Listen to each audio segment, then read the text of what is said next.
Tinatayang nasa mahigit 1 milyong halaga ng fully grown marijuana plants ang nadiskubre ng mga kapulisan sa isinagawang marijuana eradication sa Tinglayan, Kalinga nito lamang ika-25 araw ng Setyembre taong kasalukuyan.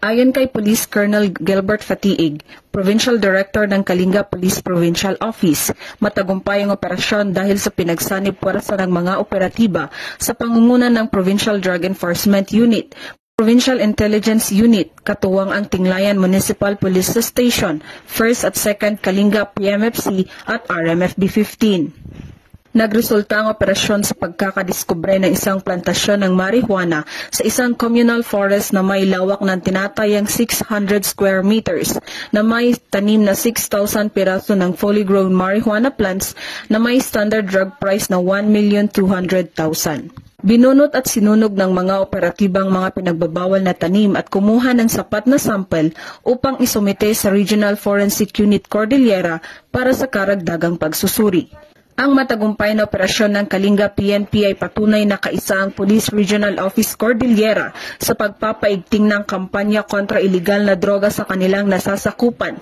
bilang pagsuporta sa adhikain ng kasalukuyang administrasyon tungo sa isang bagong Pilipinas.